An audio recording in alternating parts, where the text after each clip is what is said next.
A arquitetura da vingança. As luzes do cassino Bellagio brilhavam como diamantes contra o veludo negro da noite em Las Vegas, mas nenhuma era tão deslumbrante quanto a figura que acabara de atravessar as portas douradas do salão de gala mais exclusivo da cidade.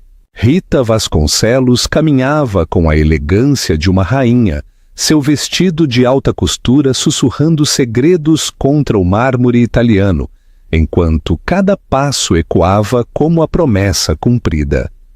Por meses ela havia planejado este momento, cada detalhe calculado com a precisão de um relojoeiro suíço, porque esta noite, no baile de caridade mais importante do ano, seu marido, Caio Aguiar, não esperava vê-la.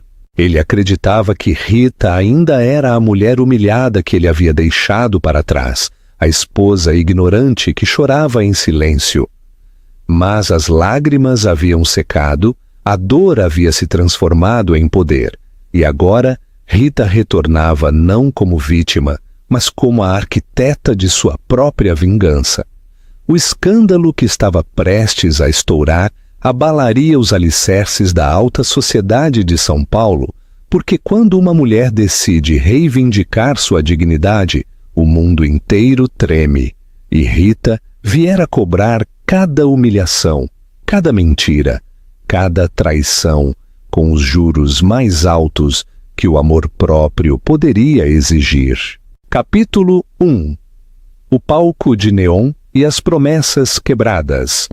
A Avenida Paulista se estendia como uma artéria de neon e promessas sob o céu estrelado de São Paulo, e no 47º andar de um penthouse luxuoso na Vila Olímpia, Rita Vasconcelos contemplava a cidade que outrora havia conquistado ao lado do homem que agora a atraía.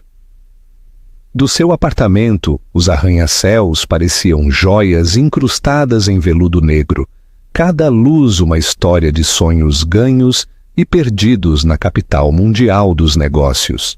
Rita havia chegado a São Paulo 5 anos antes, como Rita Mendes, uma brilhante arquiteta mineira, com um portfólio que incluía projetos residenciais em Belo Horizonte e Porto Alegre. Seu talento para transformar espaços vazios em experiências emocionais havia chamado a atenção de Caio Aguiar, o magnata imobiliário mais poderoso do Sudeste brasileiro. Caio não era apenas dono da metade dos complexos hoteleiros mais luxuosos de Curitiba e Brasília, ele era o rei indiscutível de um império que se estendia dos casinos de luxo aos resorts no Nordeste. O romance floresceu entre plantas arquitetônicas e reuniões de conselho. Rita se lembrava vividamente do primeiro encontro no lobby do Hotel Unique, quando Caio se aproximou dela após uma apresentação sobre espaços urbanos sustentáveis. Ele usava um terno impecavelmente cortado. Sua presença preenchia a sala como o aroma de café recém-coado. E quando ele sorriu, Rita sentiu que São Paulo inteira se rendia a seus pés. A arquiteta que quer revolucionar o concreto. Ele havia perguntado com aquela voz grave que mais tarde sussurraria promessas eternas em seu ouvido. Preciso conhecer a mulher que acredita poder fazer jardins florescerem onde só há asfalto. O casamento havia sido o evento social da década. O Bellagio havia fechado suas portas principais para acomodar os 1000 convidados que vieram de todo o mundo.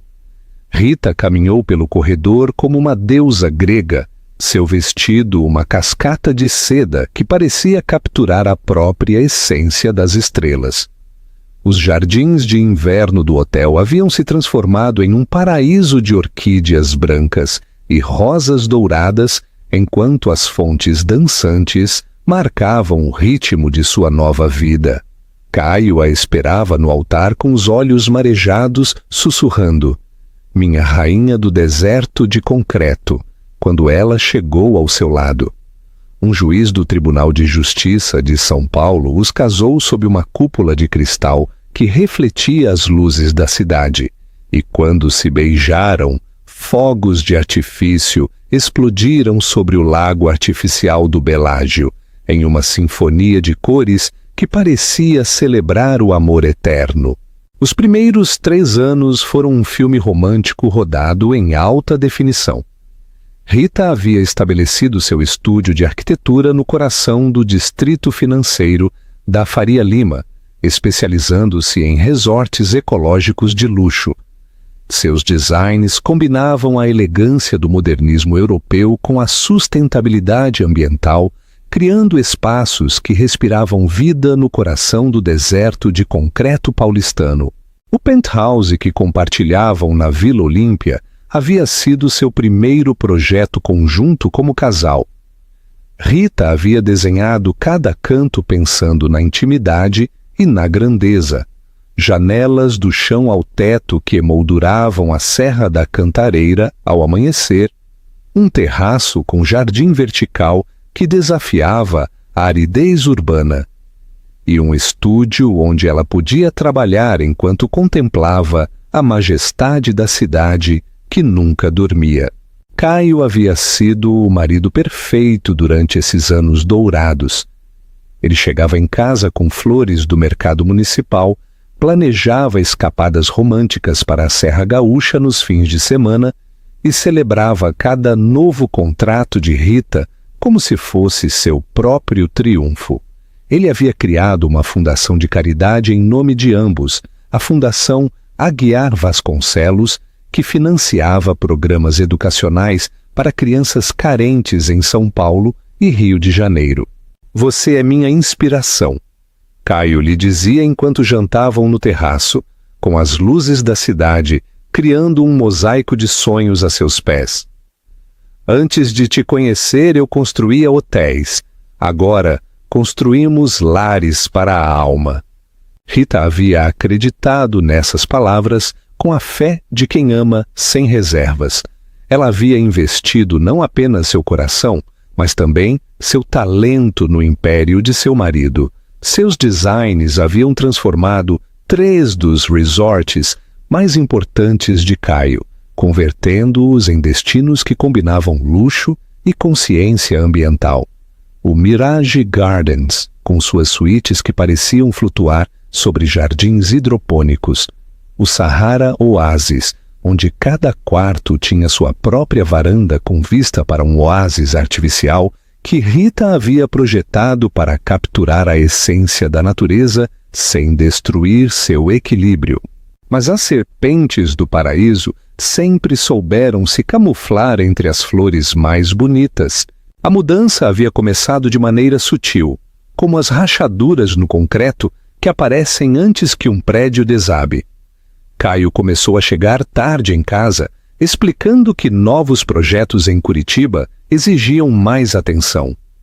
Os jantares românticos se tornaram encontros apressados entre reuniões. Os fins de semana na Serra Gaúcha foram cancelados porque investidores importantes exigiam sua presença imediata. Rita, absorta no design de seu projeto mais ambicioso, um complexo de condomínios ecológicos em Alphaville, que estabeleceria novos padrões para a vida sustentável, não prestou atenção imediata a esses sinais. Ela confiava em Caio com a certeza de quem construiu seu mundo sobre alicerces que acreditava serem inabaláveis. Foi durante a gala anual do Conselho de Desenvolvimento de Turismo e Negócios, há exatamente 6 meses, que Rita descobriu que seu mundo perfeito era apenas uma fachada construída sobre areia. A noite era realizada no Grand Hall do Hotel Unique, com vista panorâmica para o Parque Ibirapuera. Rita havia desenhado um vestido especialmente para a ocasião, uma criação que combinava elegância clássica com inovação têxtil, feito com materiais sustentáveis que refletiam sua filosofia de vida. Ela havia chegado diretamente de seu estúdio, onde estava aperfeiçoando os últimos detalhes do projeto Alphaville. Caio havia chegado separado, alegando uma reunião de última hora com investidores de Miami. "Te encontro lá, meu amor." Ele havia dito por telefone, sua voz ligeiramente tensa, de uma forma que Rita não soubera interpretar então. O salão fervilhava com a elite paulistana, senadores, juízes, magnatas do entretenimento e da construção. Rita navegava entre as conversas com a graça de quem havia aprendido a se mover nesses círculos, discutindo seus projetos com a paixão de alguém que havia encontrado seu propósito na vida. Foi enquanto conversava com a esposa do governador sobre arquitetura sustentável que ela o viu. Caio estava no terraço do salão, recortado contra as luzes da cidade, mas não estava sozinho. Uma jovem, de cabelo longo e movimentos felinos, estava encostada nele com uma familiaridade que fez o coração de Rita parar completamente. Não foi a proximidade que a alarmou. Rita havia aprendido que nos negócios o espaço pessoal frequentemente se encolhia, mas a maneira como Caio acariciava a bochecha da mulher, o modo como seus lábios se curvaram em um sorriso que Rita reconheceu porque havia sido dela por 5 anos. O mundo desacelerou como em um filme no ar. Os sons do salão ficaram distantes, as luzes se apagaram e Rita sentiu como se estivesse observando a cena através da água. A mulher sussurrou algo no ouvido de Caio e ele riu com aquela risada íntima que Rita pensava conhecer em todas as suas variações. Então a mulher se ergueu na ponta dos pés e beijou Caio. Não foi um beijo casual ou amigável. Foi o beijo de uma amante certa de seu lugar no coração do homem a quem pertencia. Rita deixou sua taça de champanhe cair. O cristal se estilhaçou contra o mármore italiano e o som cortou o ar como um grito que não podia escapar de sua garganta. A esposa do governador se virou para ela com preocupação. "Rita, você está bem?" Mas Rita não estava mais lá. Seu corpo permaneceu no salão, sorrindo automaticamente e se desculpando por sua falta de jeito, mas sua alma havia começado uma jornada para um território desconhecido, onde as certezas desmoronavam como castelos de areia sob as ondas do oceano. Naquela noite, Caio chegou em casa agindo como o marido perfeito de sempre. Beijou a testa de Rita, perguntou sobre o dia dela e se desculpou por ter ficado preso em conversas de negócios durante a gala. Rita não disse nada. Deitou-se ao lado dele, ouvindo sua respiração regular, e começou a planejar. Porque uma arquiteta sabe que antes de construir algo novo, às vezes é necessário demolir completamente o que existe. Capítulo 2. A demolição do paraíso. Os 3 meses seguintes foram uma educação acelerada em como viver com o coração partido enquanto se mantém uma fachada perfeita. Rita se tornou uma atriz consumada, interpretando o papel da esposa feliz enquanto seu mundo interior desmoronava como um prédio demolido em câmera lenta. As manhãs começavam com a mesma rotina que seguiram por anos. Caio se levantava às 6, tomava banho enquanto Rita preparava café na cozinha gourmet do penthouse. Ele lia os relatórios financeiros do valor econômico enquanto ela revisava suas plantas arquitetônicas e eles se despediam com um beijo que agora tinha o gosto amargo do café sem açúcar. Mas agora, Rita observava. Ela notava como Caio verificava obsessivamente seu telefone, como sorria de forma diferente quando certas mensagens chegavam, como ele havia começado a usar uma colônia nova que ela não reconhecia. Ela observava e fazia anotações mentais como uma detetive particular investigando a destruição de sua própria vida. O nome da amante era Sofia Matos e Rita descobriu da maneira mais humilhante possível. Ela havia decidido surpreender Caio com o almoço em seu escritório no 35º andar da torre corporativa Faria Lima, o arranha-céu que ele havia construído como sede de seu império imobiliário. Rita conhecia todas as secretárias, sabia que Caio tinha uma reunião cancelada naquela tarde e pensou que um romântico espontâneo poderia recapturar algo da magia que sentia estar se esvaindo entre eles.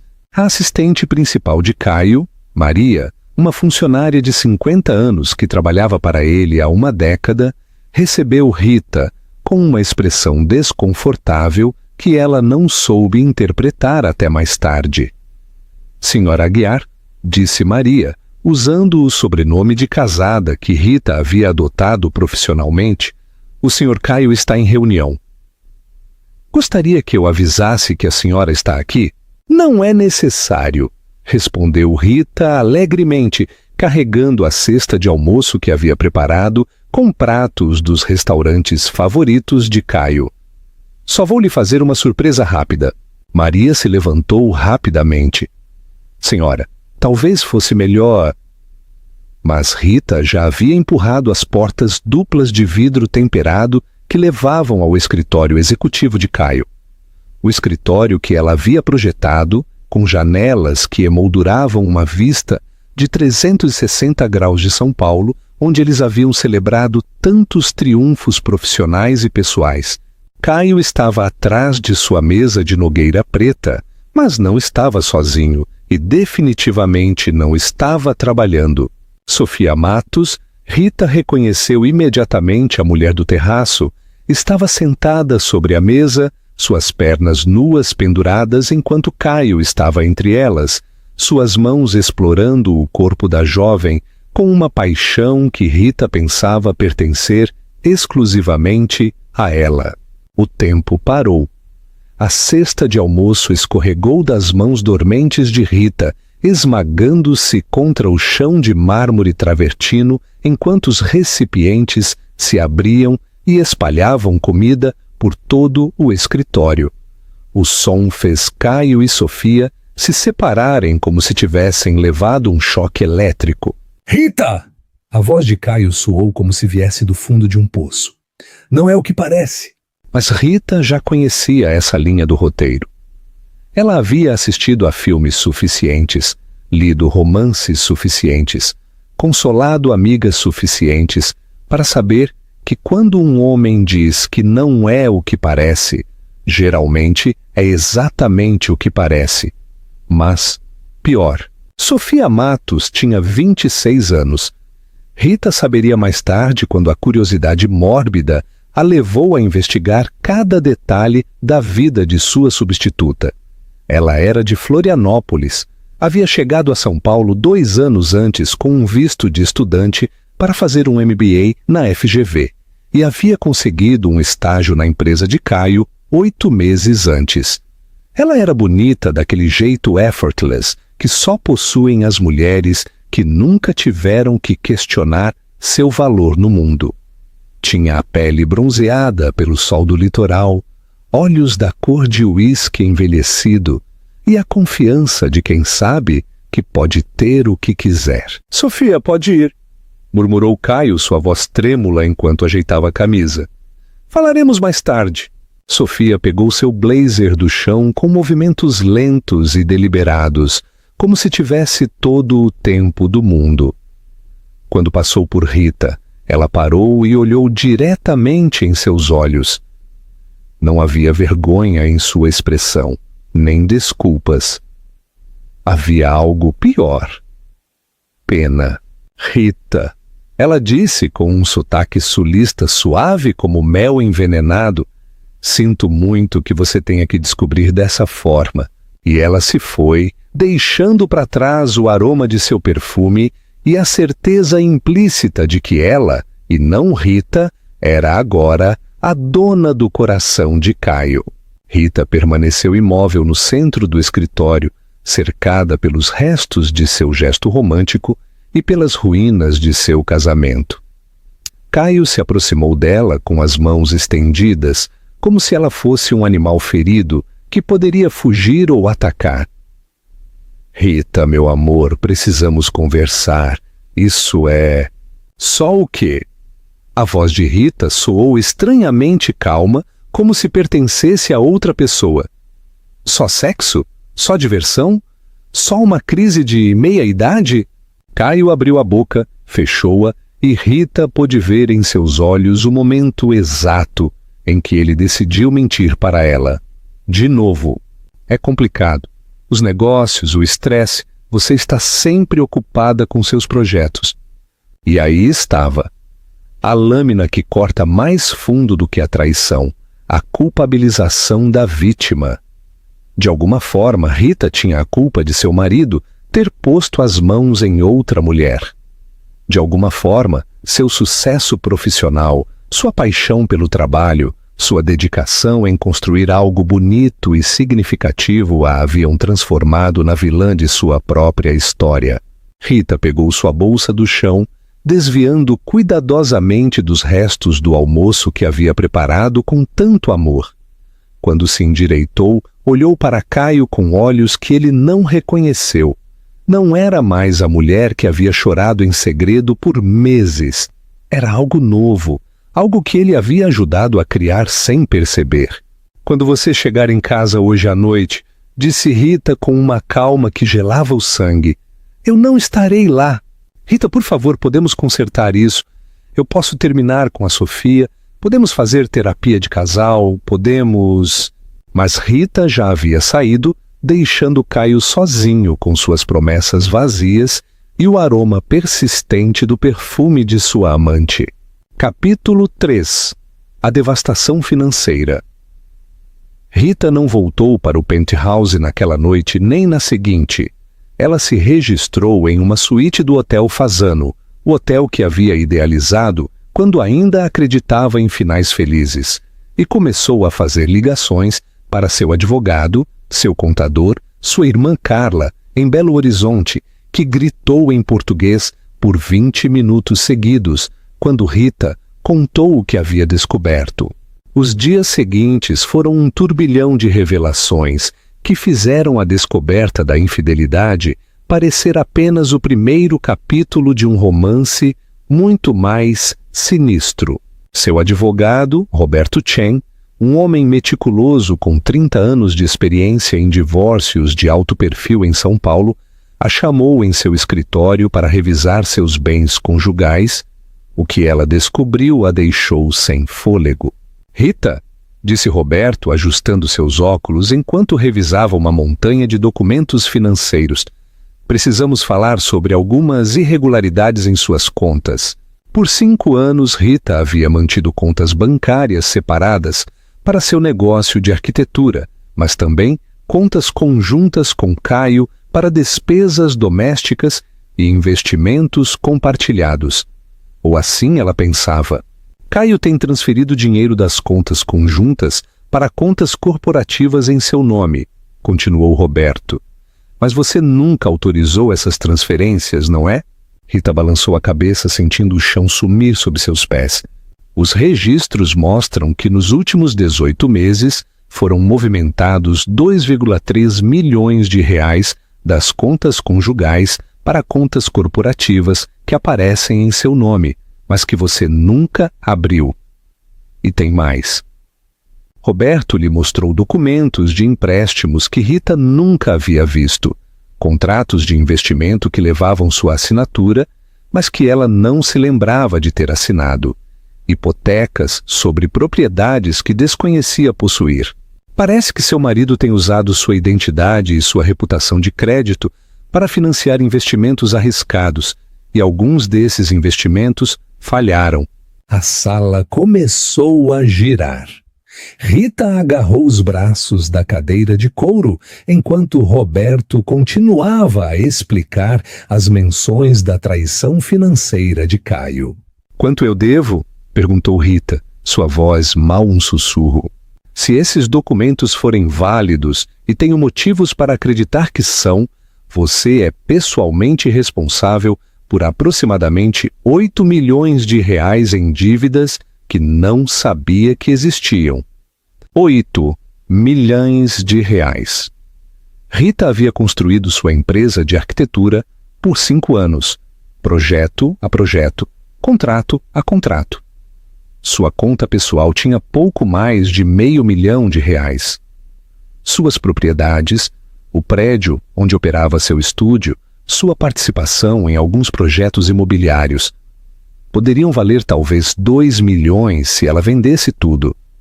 Caio não apenas a havia traído emocionalmente, ele a havia arruinado financeiramente e o fizera usando seu nome, sua reputação, sua assinatura. Que opções eu tenho? Perguntou Rita, sentindo a náusea se espalhar do estômago para a garganta. Podemos lutar contra isso no tribunal? Podemos alegar fraude, falsificação, coerção financeira? Podemos, mas Rita... Roberto tirou os óculos e olhou para ela com simpatia. Caio tem os melhores advogados de São Paulo, ele tem conexões políticas e tem o dinheiro para prolongar este processo por anos. Naquela noite, sozinha em sua suíte do Fasano, Rita serviu-se de uma taça de vinho e saiu para a varanda para contemplar as luzes de São Paulo. A cidade que ela havia conquistado ao lado de Caio agora parecia zombar dela. Cada neon, um sorriso sarcástico. Cada arranha-céu, uma lápide no cemitério de seus sonhos. Seu telefone tocou. Caio, é claro, vinha ligando incessantemente nos últimos 3 dias, alternando entre súplicas desesperadas e ameaças veladas. Desta vez, Rita atendeu. Rita, meu amor, graças a Deus, precisamos conversar. Volte para casa, por favor. Eu não tenho mais casa, respondeu Rita. Aparentemente você a hipotecou sem me dizer. Um longo silêncio.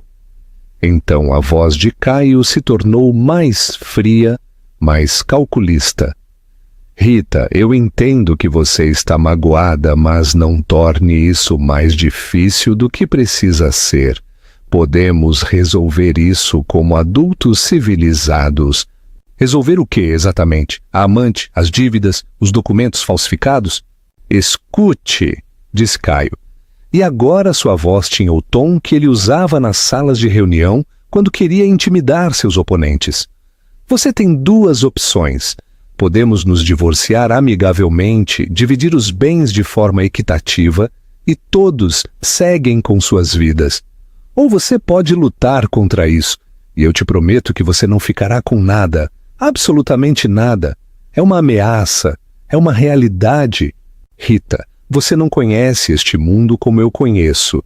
Você não tem as conexões que eu tenho. Você não tem os recursos que eu tenho. Se você decidir lutar comigo, eu vou te destruir.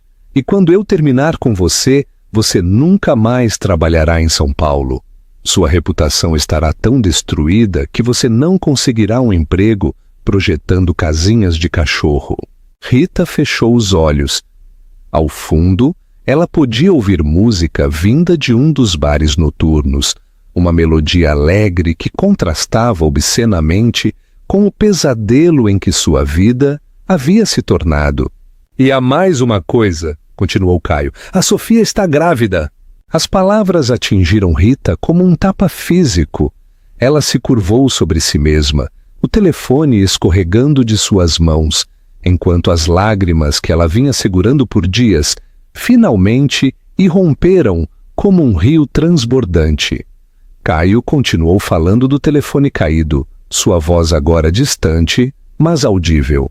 Vamos nos casar depois do divórcio, é claro. Rita, você e eu. O nosso acabou há muito tempo, só que nenhum de nós queria admitir. Sofia me faz feliz de uma maneira que, bem, que você não podia mais. Rita pegou o telefone com as mãos trêmulas. Rita, você ainda está aí? Sim, ela sussurrou. Ótimo, então. Podemos lidar com isso como adultos? Rita enxugou as lágrimas, se endireitou e olhou para a cidade onde milhares de pessoas perseguiam seus sonhos e enfrentavam suas desilusões todas as noites. Caio, ela disse finalmente. Sem, vá para o inferno e desligou. Capítulo 4. A Fênix, no bairro da Lapa.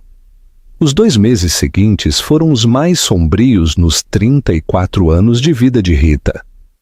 Ela se mudou para um pequeno apartamento em Barueri, um lugar que custava uma fração do que eles haviam gastado mensalmente em vinhos no penthouse, mas que representava tudo o que ela podia pagar enquanto suas contas bancárias eram congeladas pelas disputas legais.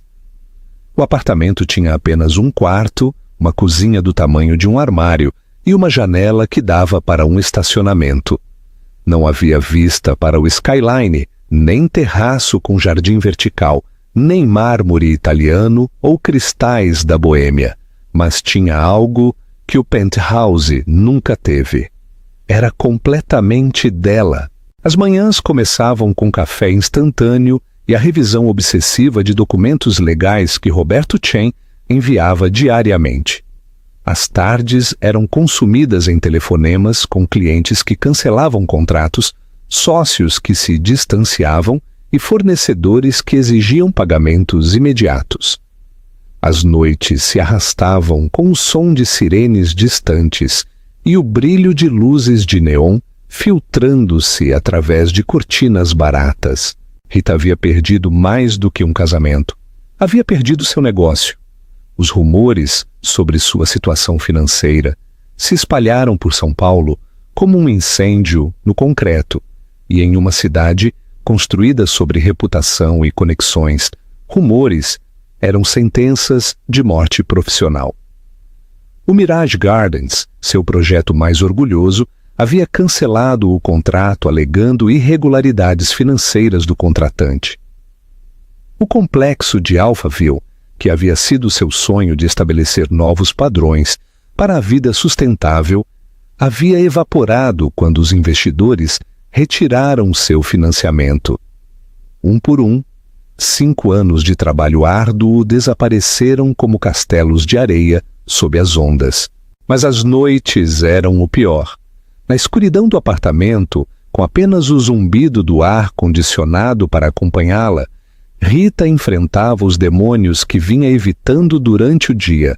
A humilhação de descobrir Caio com Sofia se repetia em sua mente como um filme em loop, cada detalhe mais nítido e doloroso a cada repetição. A maneira como ele havia acariciado a bochecha da amante, a maneira como Sofia havia se erguido na ponta dos pés para beijá-lo, a maneira como os dois se moveram com a familiaridade de amantes estabelecidos, não de aventureiros casuais. Quanto tempo isso vinha acontecendo? Meses? Anos? Eles riam dela quando Rita chegava em casa com flores para celebrar um novo contrato? Eles zombavam de sua ingenuidade quando ela planejava jantares românticos, enquanto eles planejavam fugas secretas? As perguntas se multiplicavam como câncer, devorando sua autoestima por dentro. Rita se olhava no espelho do minúsculo banheiro e se perguntava o que Caio havia visto em Sofia, que não via nela. Era a idade? Rita tinha 34 anos, Sofia 26. Era a experiência. Rita havia construído uma carreira, enfrentado desafios, tinha cicatrizes emocionais e profissionais. Sofia era nova, descomplicada, sem história. Era simplesmente que Caio havia se cansado dela. A ideia mais dolorosa de todas era que talvez ele tivesse razão. Talvez Rita estivesse tão absorta em seu trabalho, tão concentrada em construir seu legado profissional, que havia deixado de ser a esposa de que ele precisava. Talvez a culpa fosse dela, afinal. Esses eram os 3 AM Thoughts, que destroem a alma das mulheres traídas, os sussurros venenosos que transformam vítimas em cúmplices de seu próprio sofrimento. Rita havia começado a beber, não de forma dramática ou autodestrutiva, mas com a precisão clínica de alguém que usa o álcool como anestesia. Uma taça de vinho no jantar se tornou 2. 2 se tornaram meia garrafa. Meia garrafa se tornou a garrafa inteira enquanto revisava documentos legais que pareciam estar escritos em uma língua alienígena. Ela parou de se maquiar, parou de arrumar o cabelo, parou de usar os vestidos que colecionara durante anos de sucesso profissional. Vivia de leggings e camisetas oversized como uma universitária deprimida, não como a arquiteta bem-sucedida que havia sido. Sua irmã Carla ligava de Belo Horizonte todas as noites, alternando entre a fúria direcionada a Caio e a preocupação direcionada a Rita. "Volta para casa", suplicava Carla. "Você pode reconstruir sua vida aqui. Papai conhece arquitetos em Minas. Você pode começar de novo." Mas voltar para Minas parecia admitir a derrota. Rita havia chegado a São Paulo com sonhos enormes e um portfólio cheio de ambições. Voltar para casa significaria explicar a toda a sua família, seus antigos professores, seus colegas de Belo Horizonte, por que a bem-sucedida Rita Mendes, que havia conquistado São Paulo, agora retornava de mãos vazias e coração partido. Se você já sentiu que seu mundo desmorona completamente, comente aqui embaixo. Você não está sozinha nesta luta. O momento do despertar veio da forma mais inesperada. Um encontro casual no supermercado Pão de Açúcar, em Barueri, em uma terça-feira à tarde. Rita estava no corredor de vinhos baratos, debatendo entre uma garrafa de Cabernet de R$ 8 e outra de 10, quando ouviu uma risada familiar. Ela congelou, a mão estendida para a prateleira, enquanto seu cérebro processava o som que havia conhecido intimamente por 5 anos. A risada de Caio. Ela espiou por trás da prateleira de ofertas e os viu, Caio e Sofia, empurrando um carrinho cheio de produtos gourmet do tipo que Rita e ele costumavam comprar juntos. Sofia usava um vestido de maternidade que acentuava sua gravidez de 5 meses, e Caio tinha a mão protetoramente colocada nas costas da jovem enquanto eles navegavam pelo supermercado como qualquer casal feliz, esperando seu primeiro filho. Rita se escondeu atrás da prateleira, odiando-se por sua covardia, mas incapaz de se mover. De seu esconderijo, ela podia ouvir fragmentos da conversa deles. "Que tal fazermos uma massa hoje à noite?", dizia Sofia com seu sotaque suave. "Perfeito", respondia Caio, sua voz cheia da ternura que Rita se lembrava de quando ele falava com ela. "E se convidarmos o Marcos e a Diana? Faz tempo que não os vemos." Marcos e Diana. Os melhores amigos de Rita e Caio, o casal que havia sido padrinho de seu casamento, que havia jantado em seu penthouse dezenas de vezes, que Rita considerava família. Aparentemente, agora eles jantavam com Caio e sua nova família, como se Rita nunca tivesse existido. "Eu amo essa ideia", riu Sofia. "A Diana estava me dizendo que está animada para ser a madrinha." "Madrinha?" Rita sentiu como se tivesse levado um soco no estômago. Diana, que havia sido sua dama de honra, que havia chorado de alegria quando Rita se casou, agora seria a madrinha do filho que Caio havia concebido com sua amante. "Eu também", murmurou Caio. "É incrível como a vida te surpreende. Nunca pensei que poderia ser tão feliz de novo. Outra vez." Como se o casamento com Rita tivesse sido uma época de sofrimento que finalmente havia terminado. "Pobrezinha da Rita", disse Sofia com uma voz que pingava compaixão fingida. "Ouvi dizer que ela está morando em Barueri agora, naqueles condomínios mais simples perto da rodovia." "Não vamos falar sobre isso", respondeu Caio, e o tom de sua voz, a maneira como ele a dispensou, foi o catalisador que Rita precisava. Naquele momento, escondida entre as garrafas de vinho barato, Rita não sentiu mais dor. Ela não sentiu tristeza. Ela sentiu algo novo e infinitamente mais poderoso. Uma raiva fria e purificadora. Eles não apenas a haviam traído, eles estavam zombando de seu sofrimento com a ajuda de seus amigos. Eles haviam roubado sua vida, sua reputação e seu futuro, e agora estavam celebrando com seus padrinhos. Caio Aguiar havia destruído o casamento e a vida profissional dela, mas o que ele havia acabado de destruir era a última faísca de sua humanidade, sua lealdade. Rita se levantou, a garrafa de vinho que ela havia escolhido escorregando de sua mão e esmagando-se contra o chão com um som que, desta vez, não foi um soluço, mas uma declaração. Caio e Sofia se viraram, chocados. Rita não disse uma palavra. Ela olhou diretamente para Caio, depois para Sofia e seu ventre, e então se virou e saiu. A raiva fria havia feito mais do que apenas despertá-la. Havia lhe dado um novo propósito, reconstrução, e dessa vez seria com os planos da vingança.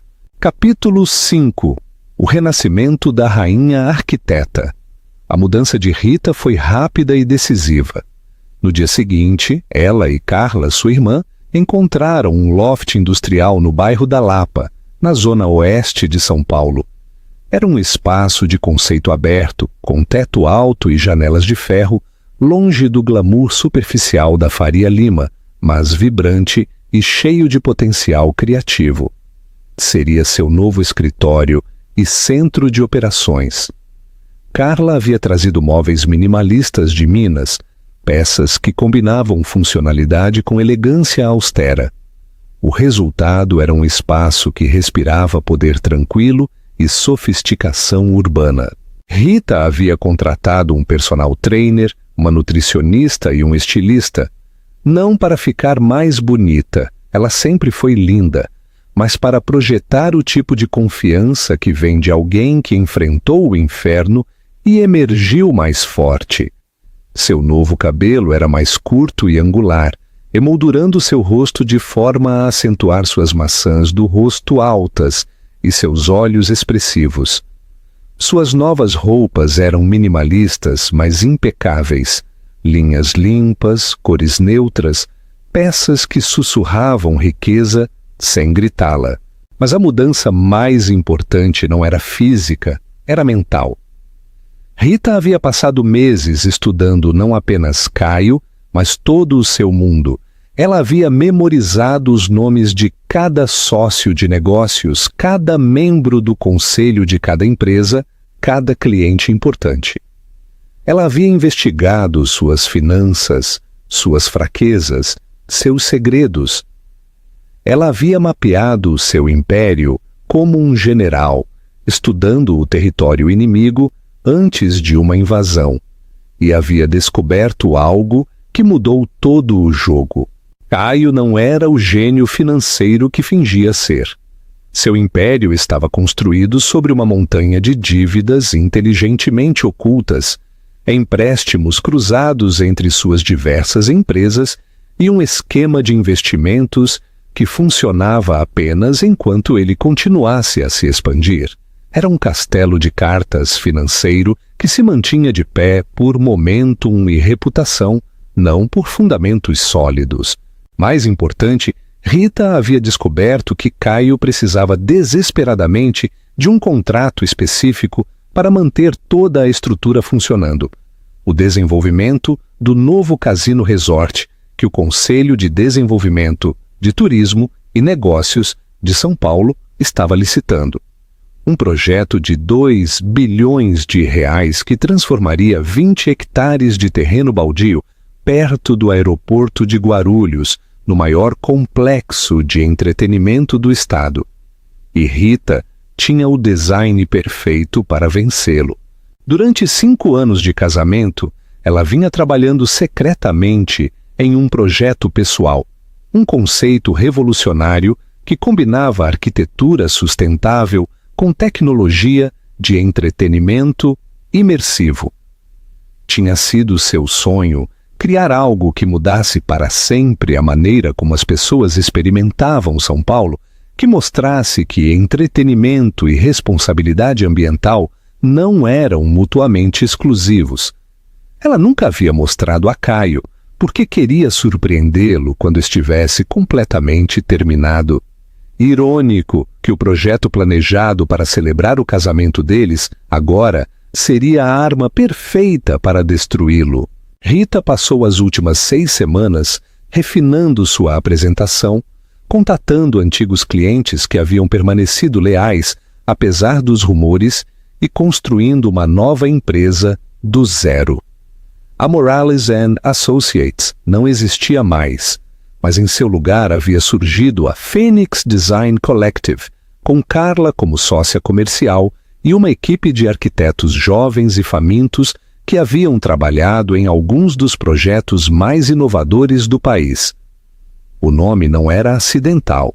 Rita havia surgido das cinzas de sua vida anterior como uma fênix e queria que o mundo inteiro soubesse. A primeira aparição pública de Rita foi cuidadosamente orquestrada. O Conselho de Desenvolvimento realizava um coquetel mensal no Hotel Unique, o mesmo hotel onde ela havia descoberto a traição de Caio 6 meses antes. Era o evento perfeito, importante o suficiente para atrair toda a elite imobiliária de São Paulo, mas casual o suficiente para parecer uma coincidência. Rita chegou exatamente às 19h30, tarde o suficiente para causar uma entrada, mas cedo o suficiente para não parecer calculada.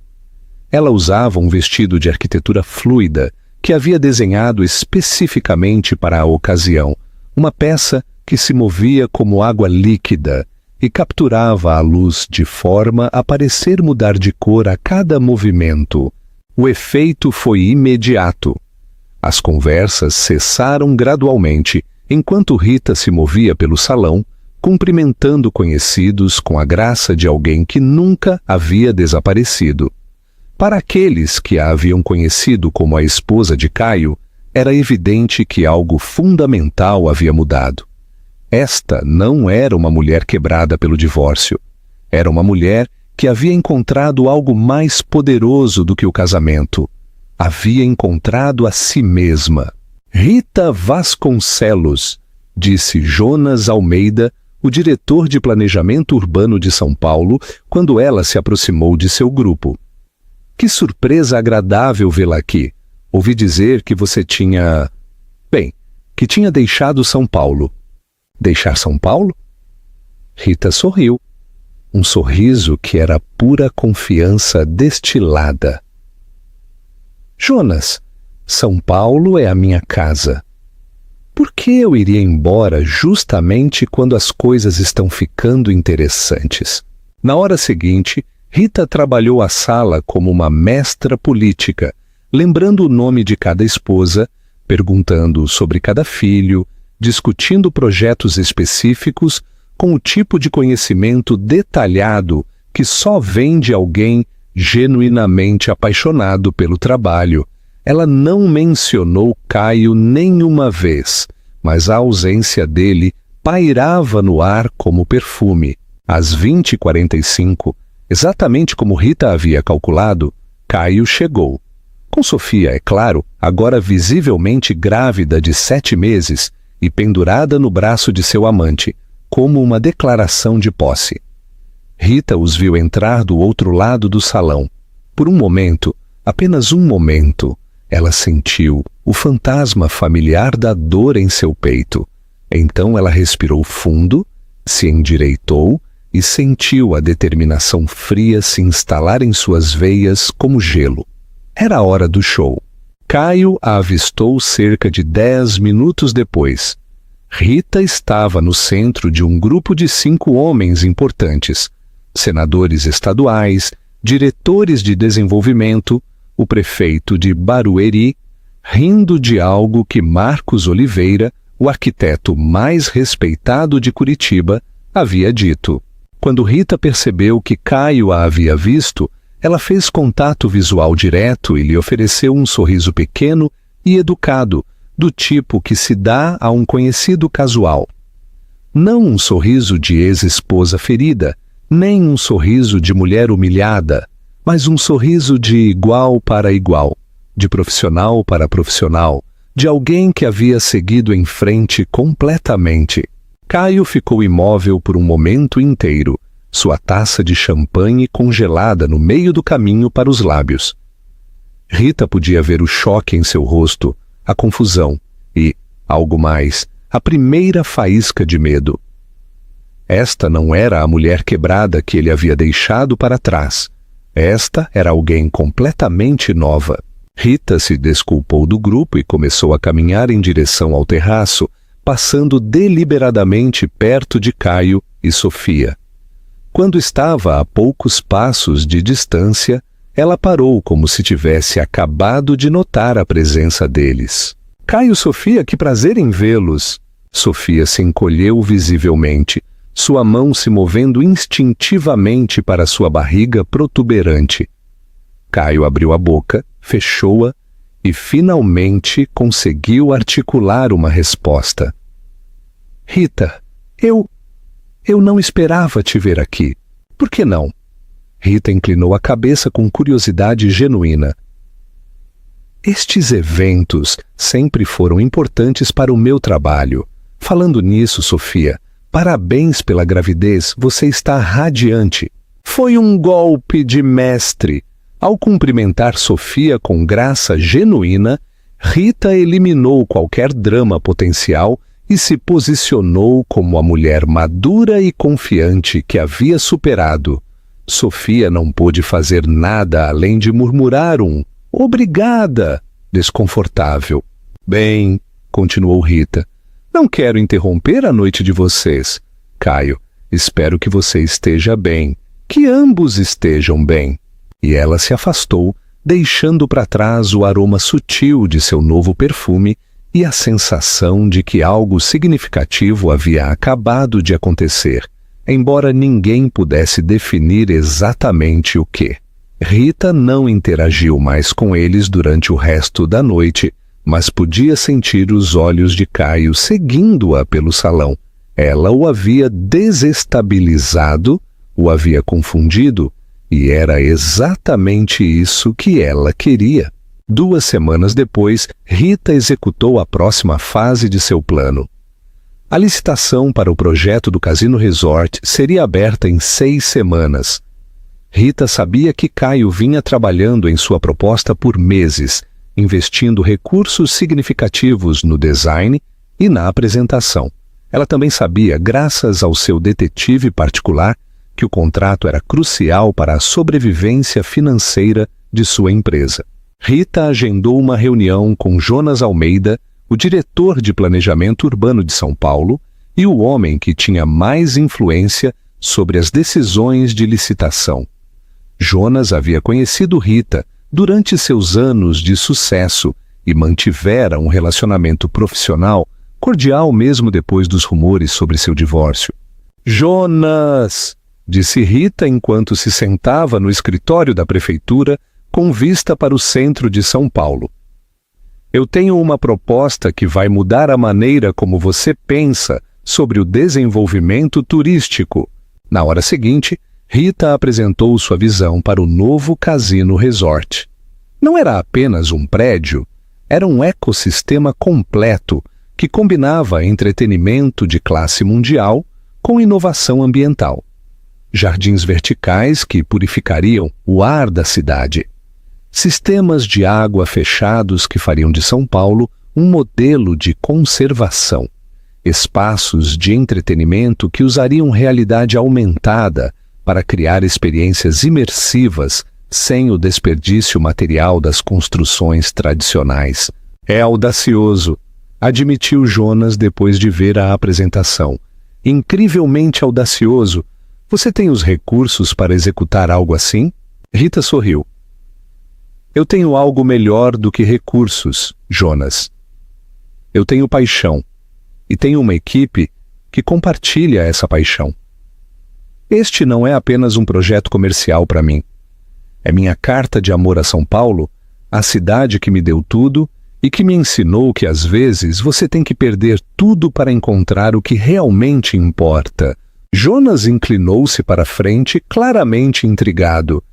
"Rita, isso pode revolucionar a indústria do entretenimento, mas também vai custar uma fortuna para implementar." "Eu tenho trabalhado neste conceito por 5 anos, respondeu Rita. "Tenho sócios em Minas, contatos na indústria de tecnologia do Sul e acesso a materiais e técnicas que nenhum outro arquiteto em São Paulo está usando. Eu posso fazer isso, Jonas, e posso fazer de uma forma que fará São Paulo ser famosa por algo mais do que excessos e desperdício. Quando Rita saiu da prefeitura naquela tarde, ela tinha algo que vinha buscando por meses: esperança real. Não a esperança desesperada de uma mulher tentando reconstruir sua vida, mas a esperança feroz de alguém que havia encontrado seu propósito. Mas a verdadeira prova veio uma semana depois. Rita estava em seu loft, trabalhando nos detalhes finais de sua proposta de licitação, quando seu telefone tocou. O nome na tela a fez sorrir. Caio. Ela estava esperando por essa ligação. Olá, Caio! Ela atendeu com a mesma cordialidade profissional que havia usado no coquetel. Rita, precisamos conversar. Sobre o quê? Um longo silêncio. Rita podia ouvir a tensão em sua respiração. Você sabe sobre o quê? Ouvi dizer que você está preparando uma proposta para o projeto do cassino. Ei, Rita! A voz de Caio se tornou mais suave, mais manipuladora, o tom que ele havia usado por anos para conseguir o que queria. Amor, eu sei que você está magoada. Eu sei que cometi erros. Mas isso é demais. Este projeto, eu tenho trabalhado nele por 2 anos. É crucial para a minha empresa. Rita sentiu uma calma gélida se espalhar por seu corpo. Era o momento que ela vinha esperando por meses. Você está me pedindo para retirar minha proposta? Perguntou ela com curiosidade acadêmica. Estou te pedindo para ser razoável. Eu posso fazer valer a pena para você. Eu posso te oferecer contratos. Eu posso te recomendar para outros projetos. Podemos trabalhar juntos nisso. Rita riu e foi uma risada que não tinha nada de humor. Caio, você sabe qual é a diferença entre você e eu? Qual? Você constrói para possuir, eu construo para criar, e São Paulo merece algo criado com paixão, não possuído por ganância. Rita, por favor. Tenha sorte com sua proposta, Caio, que o melhor vença. E ela desligou. Capítulo 6. O triunfo. Final da dignidade. O Grand Hall do Bellagio nunca havia testemunhado uma transformação tão completa. A mesma mulher que 6 meses antes havia fugido daquele lugar com o coração partido, agora dominava o espaço como uma rainha reivindicando seu reino. Era a noite do baile de gala anual da Fundação Crianças de São Paulo, o evento social mais importante do ano. E Rita Vasconcelos havia retornado não como a ex-esposa humilhada de Caio Aguiar, mas como a CEO triunfante da Phoenix Design Collective. 3 dias antes, a Comissão de Desenvolvimento Urbano de São Paulo havia anunciado oficialmente que a Phoenix Design Collective havia vencido a licitação para o maior projeto de cassino resort na história do estado. O contrato de 2,1 bilhões de reais não apenas estabeleceu Rita como a arquiteta mais poderosa do Sudeste, mas enviou ondas de choque por toda a comunidade empresarial de São Paulo. Caio havia perdido mais do que um contrato. Havia perdido seu futuro. As investigações financeiras iniciadas pela vitória de Rita revelaram a verdadeira extensão dos esquemas fraudulentos de Caio. Os documentos falsificados com a assinatura de Rita eram apenas a ponta do iceberg. Por anos, Caio havia manipulado investimentos, ocultado dívidas e usado as empresas de seus sócios como fachada para lavagem de dinheiro. Sem o contrato do cassino para manter o fluxo de caixa, todo o seu império financeiro desmoronou como dominós. Naquela manhã, agentes federais haviam invadido os escritórios do Grupo de Desenvolvimento Sampaio. Caio enfrentava acusações de fraude bancária, evasão fiscal e falsificação de documentos. Seus bens estavam congelados, suas contas bancárias fechadas e sua reputação destruída para sempre. Mas Rita não havia vindo ao baile para celebrar a queda de seu ex-marido. Ela havia vindo para demonstrar que uma mulher pode se levantar das cinzas de sua vida anterior e construir algo mais bonito do que jamais havia imaginado ser possível. O vestido que ela usava havia sido criado especificamente para esta noite por um designer emergente de Belo Horizonte. Uma peça que combinava a elegância atemporal com inovação têxtil. O tecido parecia capturar e refletir a luz dos lustres de cristal do Belladio, criando um efeito quase etéreo enquanto Rita se movia pelo salão. Seu cabelo estava penteado em um chignon elegante que revelava a linha graciosa de seu pescoço, onde um colar de esmeraldas, presente de sua irmã Carla, brilhava como gotas de água verde.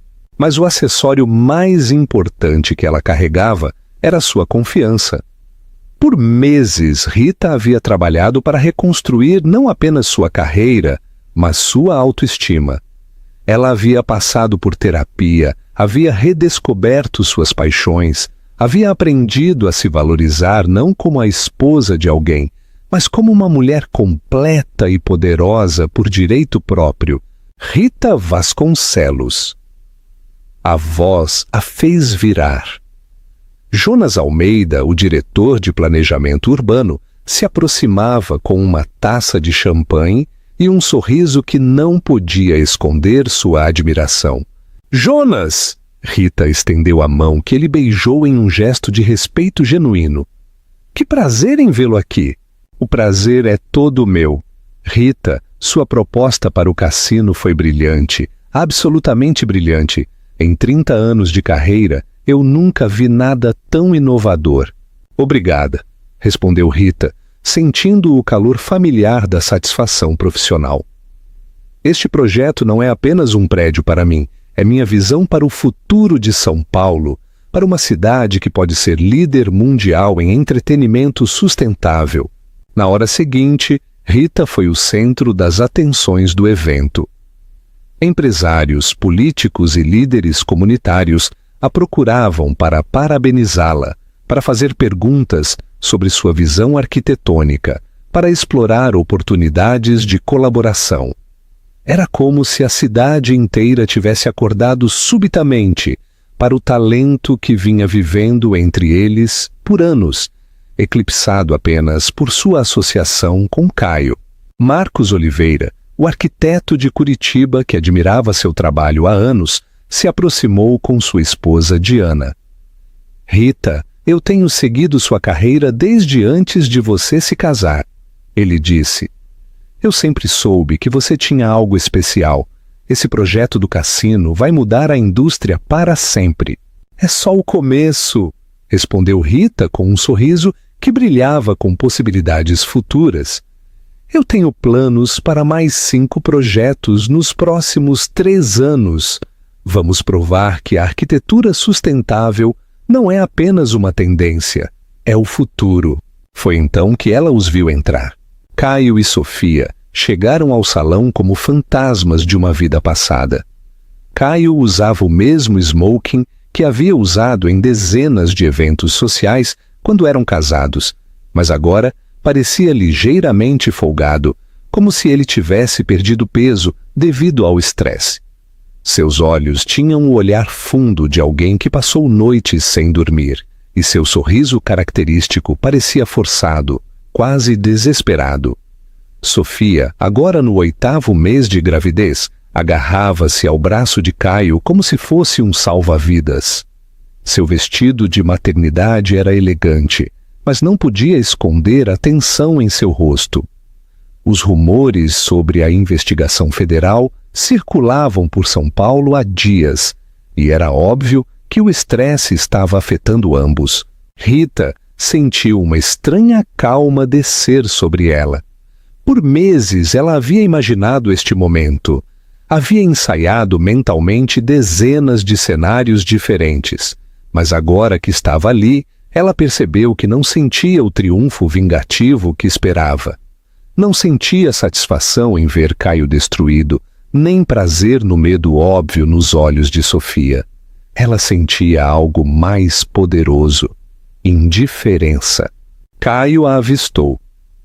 Através do salão lotado, Os olhos deles se encontraram, e Rita pôde ver em seu olhar uma mistura complexa de emoções: admiração, arrependimento, medo e algo que poderia ter sido amor nostálgico. Ele começou a caminhar em direção a ela. Rita se desculpou do grupo com que estava conversando e se dirigiu para o centro do salão, onde os casais começavam a dançar ao som de uma orquestra que tocava standards de jazz clássico. Ela não fugia de Caio, mas também não ia em direção a ele. Ela simplesmente existia em seu próprio espaço, confiante e serena. Rita! A voz de Caio soou rouca, como se ele tivesse estado gritando ou chorando. Rita se virou para ele com a mesma expressão educadamente neutra que havia aperfeiçoado por meses. Caio! Ela respondeu simplesmente. Ele ficou parado na frente dela, claramente lutando para encontrar as palavras certas.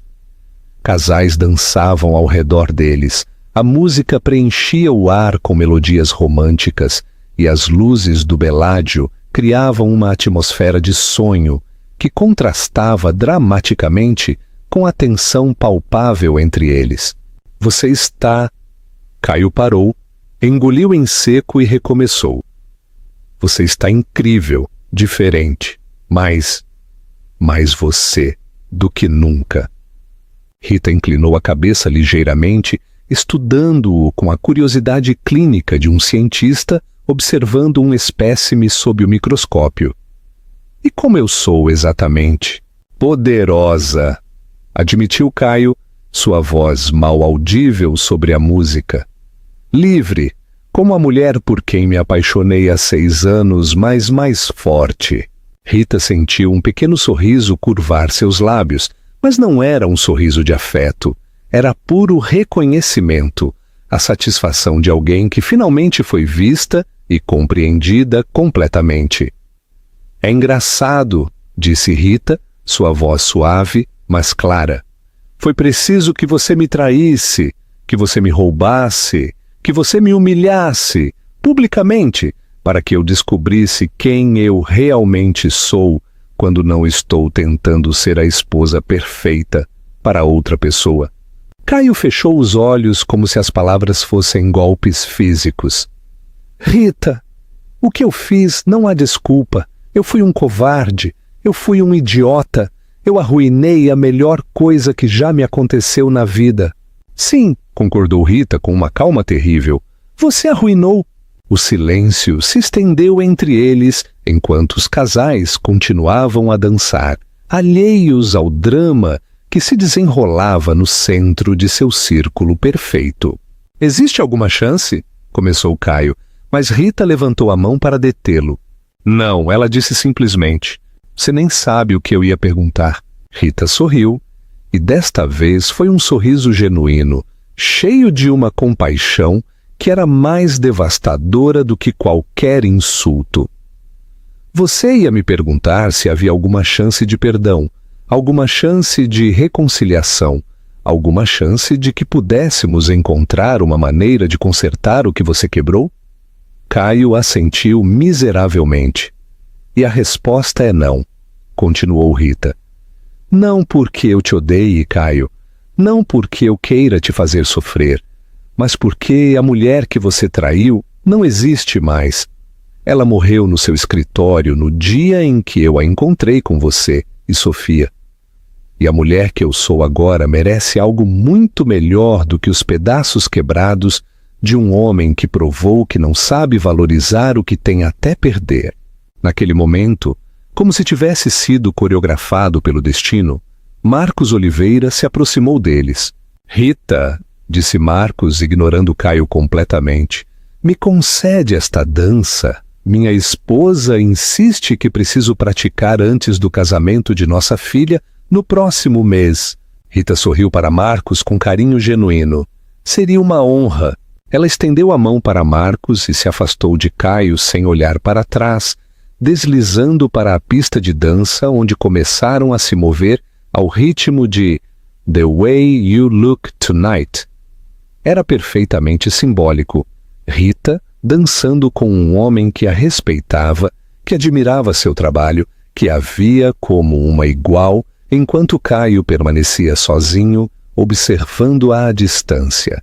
Dos braços de Marcos, Rita podia ver Caio parado imóvel no centro do salão, como uma ilha de desolação em um oceano de celebração. Sofia havia se aproximado dele, claramente preocupada com seu estado emocional, mas ele parecia não notar a presença dela. Seus olhos seguiam Rita pela pista de dança, com o olhar de um homem que finalmente compreendia a magnitude do que havia perdido. "Você está bem?" perguntou Marcos enquanto eles giravam elegantemente entre os outros casais. "Eu estou perfeita", respondeu Rita, e se surpreendeu com o quão verdadeira aquela afirmação soava. "Pela primeira vez em meses, eu estou exatamente onde devo estar." A música mudou para uma peça mais rápida, e Marcos a girou com a habilidade de alguém que havia aprendido a dançar em uma época em que isso era considerado uma necessidade social. Rita riu, um som puro e alegre que fez várias pessoas se virarem para eles com sorrisos de apreciação. Foi então que tudo explodiu. Do outro lado do salão, Rita ouviu um grito. Ela se virou para o som e viu Sofia curvada sobre si mesma, uma mão em sua barriga protuberante, a outra agarrando-se desesperadamente ao braço de Caio. O líquido amniótico havia encharcado o chão de mármore a seus pés. "Ajuda!" gritou Caio, sua voz falhando de pânico. "Precisamos de ajuda! O bebê está chegando!" O salão mergulhou no caos imediatamente.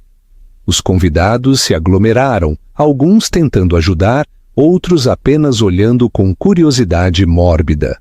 Alguém gritou para chamarem uma ambulância.